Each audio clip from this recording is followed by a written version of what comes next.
Hello दोस्तों, कैसे हैं आप सब लोग। मशीन लर्निंग की प्लेलिस्ट को आगे बढ़ाते हुए अभी तक हमने बात करी थी रिग्रेशन के बारे में। हमने बात करी थी, हमने देखा था लॉस फंक्शन क्या होता है, कॉस्ट फंक्शन क्या होता है, ग्रेडियंट डिसेंट क्या होता है, हमने उस बारे में बात करी थी।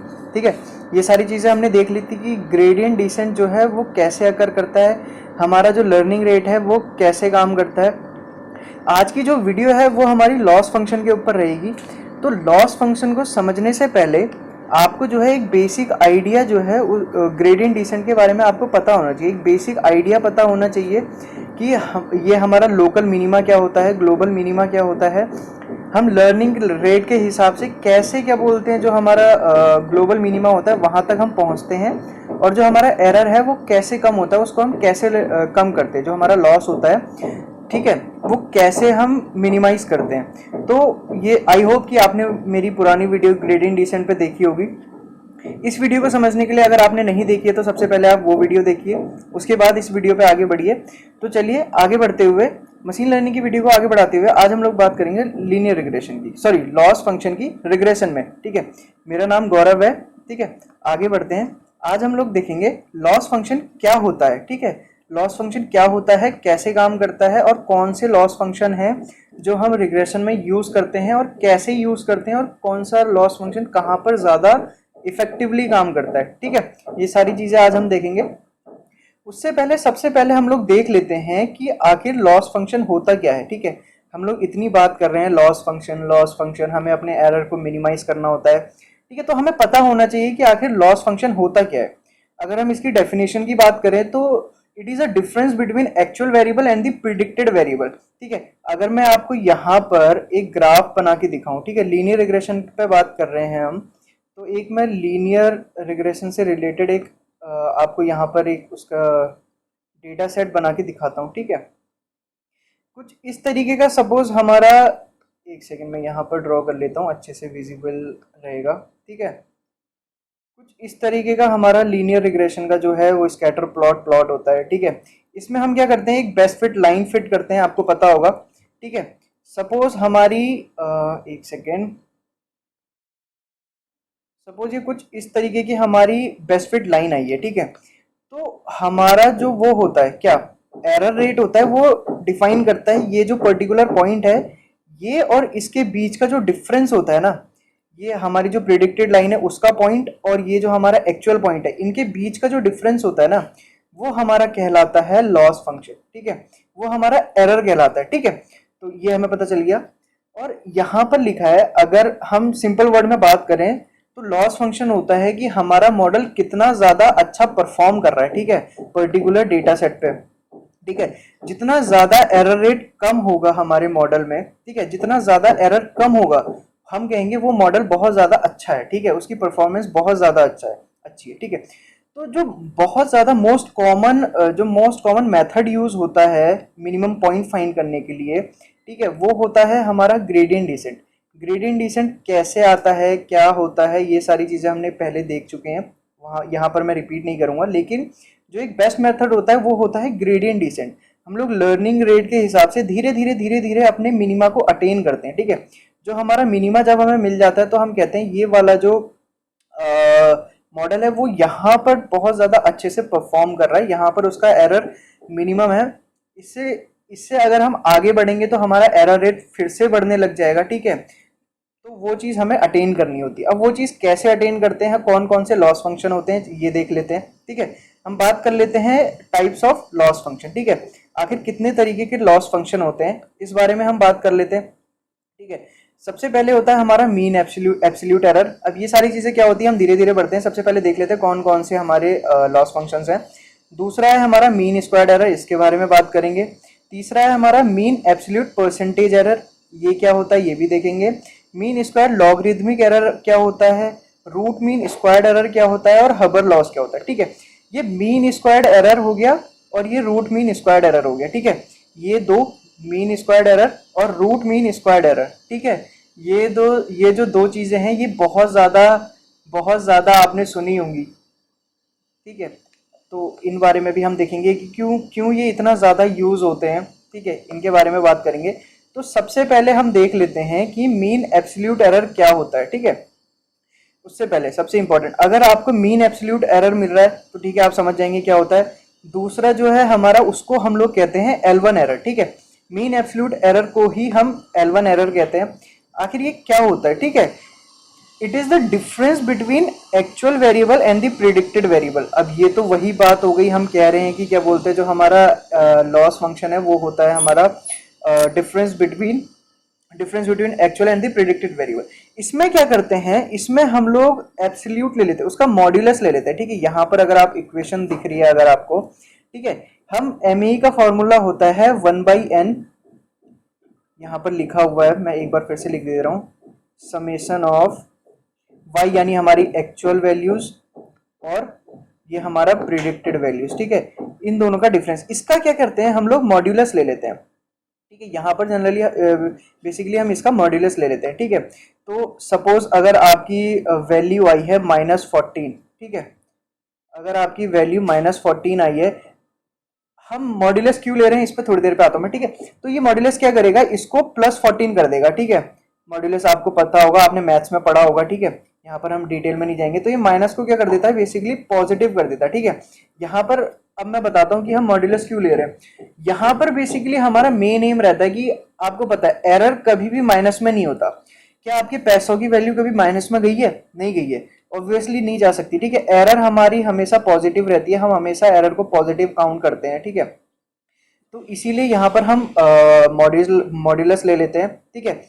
इसमें हम लोगों को जो है ना डायरेक्शन को नेग्लेक्ट कर देते हैं जिस समय हम टेंजेंट क्रिएट कर रहे होते हैं, ठीक है।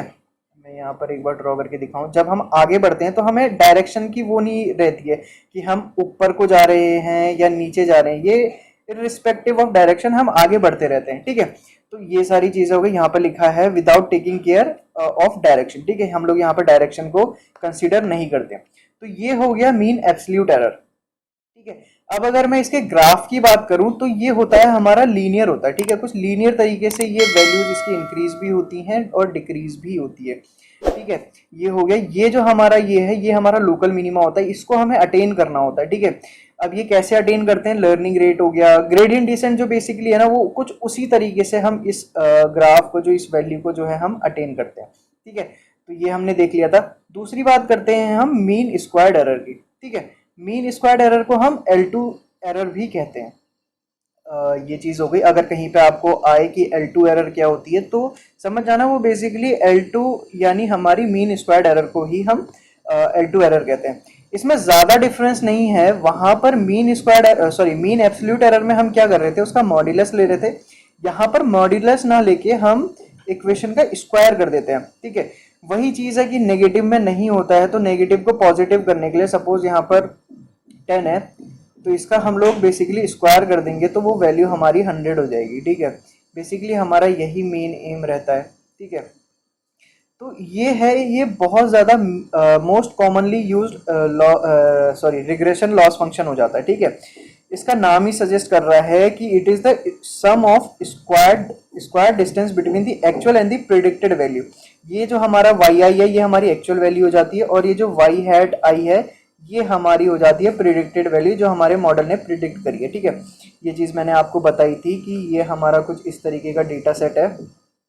ये जो हमारी बेस्ट फिट लाइन जा रही है तो ये वाला जो पॉइंट है, ठीक है, ये वाला जो पॉइंट है, और इसके सामने जो हमारी बेस्ट फिट लाइन ने जो इसके लिए डेटा पॉइंट यानी जो वेरिएबल हमारे लिए प्रिडिक्ट किया होगा, इसकी जो वैल्यू प्रिडिक्ट करी होगी, उन दोनों के बीच की जो डिफरेंस होगा वो हमारा ये हो जाता है, ठीक है। अब मैं आपको एग्जांपल दूं, सपोज हमारा एक्चुअल वैल्यू है 2, ठीक है, और हमारे मॉडल ने प्रिडिक्ट किया है 3, ठीक है। तो हम क्या करेंगे, 2 - 3 यानी हमारा -1 आ जाएगा, तो हमारा एरर आ जाएगा 1, ठीक है। इसका मतलब हमारा 1% का एरर है, मतलब कुछ एरर है हमारे उस प्रिडिक्टेड वैल्यू और एक्चुअल वैल्यू के बीच में। तो ये सारी चीजें हो गई। अब मैं इसका अगर ये जो मीन स्क्वायर्ड एरर है ना, इसका ग्राफ जो है कुछ इस तरीके का होता है, ठीक है, कुछ इस तरीके का ग्राफ होता है, ये एक्सपोनेंशियली बढ़ता है, ठीक है। इस ग्राफ से आपको कुछ कुछ याद आ रहा होगा, इस ग्राफ से हम लोग ग्रेडियंट डिसेंट को वो कर सकते हैं। ग्रेडियंट डिसेंट हमारा कुछ इस तरीके का ही कर्व होता है, बाउल टाइप का कर्व होता है, ठीक है। तो ये सारी चीज़ हो गई, ये हमारा कुछ इस तरीके का ग्राफ हो गया। Most commonly used loss function है हमारा मीन स्क्वायर्ड एरर, ठीक है, हमने बात कर ली। अब देखते हैं मीन एब्सोल्यूट परसेंटेज एरर, ठीक है।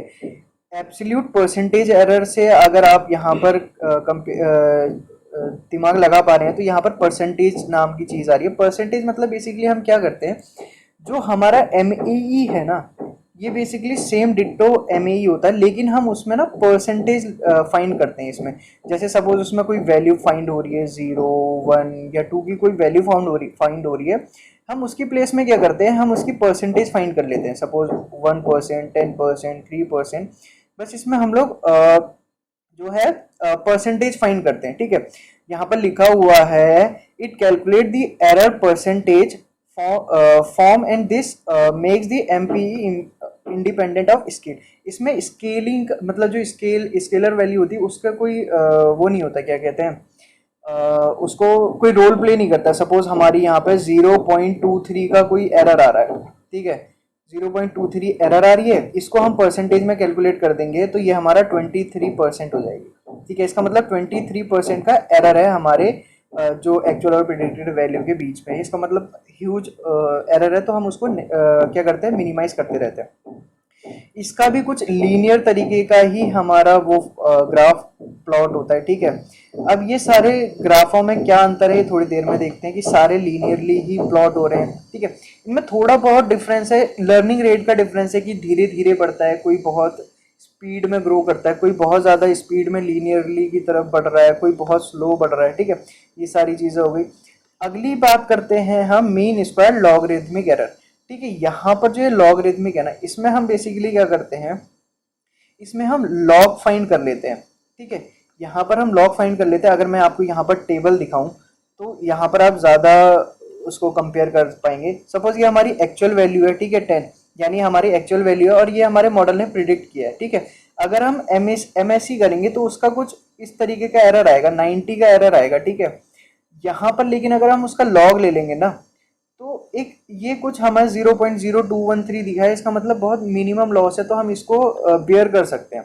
ठीक है, तो ये सारी चीज़ें हो गई। इसमें हम बेसिकली क्या कहते हैं उसको, लॉग ले लेते हैं तो हमें एक आइडिया मिल जाता है। ठीक है, लॉगरिथमिक में हम बेसिकली लॉग ले लेते हैं, जो हमारी एक्चुअल और क्या कहते हैं उसको प्रिडिक्टेड वैल्यू है उनके बीच का लॉग ले लेते हैं। बाकी हमारी इक्वेशन बिल्कुल सेम है। एन सैंपल यानी हमारे जो total number of data points है ना, ये उससे उससे बात कर रहा है। ये जो हमारे total number of data set है उसमें जितने भी वैल्यूज हैं ये वो डिनोट करता है। ठीक है, वाई आई मैंने आपको बताया ये हमारा एक्चुअल वैल्यू हो जाती है, वाई आई का स्क्वायर, ये जो वाई हैट है ये हमारी प्रिडिक्टेड वैल्यू हो जाती है। ये वही हमने मीन स्क्वायर एरर में देखा था कि हम उसका स्क्वायर कर लेते हैं। बस इसमें हम क्या करते हैं, बेसिकली लॉग ले लेते हैं मीन स्क्वायर एरर। ठीक है, अब बात करते हैं रूट मीन स्क्वायर एरर की।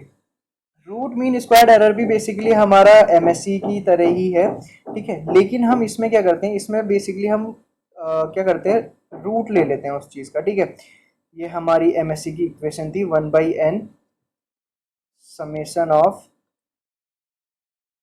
वाई आई यानी हमारी एक्चुअल वैल्यू, वाई हैट यानी हमारी जो है प्रेडिक्टेड वैल्यू है, इसका स्क्वायर। ठीक है, ये हो जाती है हमारी एमएससी की इक्वेशन। ठीक है, ये हमारी एमएससी की इक्वेशन हो जाती है।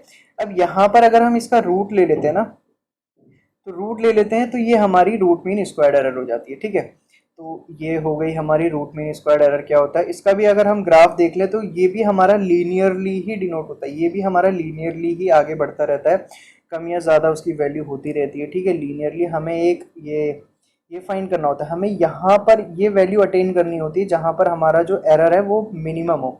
ठीक है, ये हो गया। अब बात करते हैं हम हबर लॉस की। हबर लॉस क्या होता है, ठीक है, हबर लॉस बेसिकली क्या होता है, हमारा L1 और L2 का combination. It is a combination of linear as well as quadratic equation. ठीक है, क्वाड्रेटिक स्कोरिंग मेथड।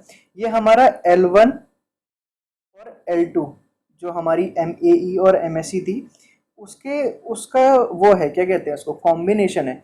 इसमें एक हम एडिशनल हाइपर पैरामीटर यूज करते हैं जो कि हमारा डेल्टा होता है। ठीक है, अगर जो वैल्यू है डेल्टा की वो ज्यादा होगी तो जो हमारा लॉस होगा वो लीनियर होगा।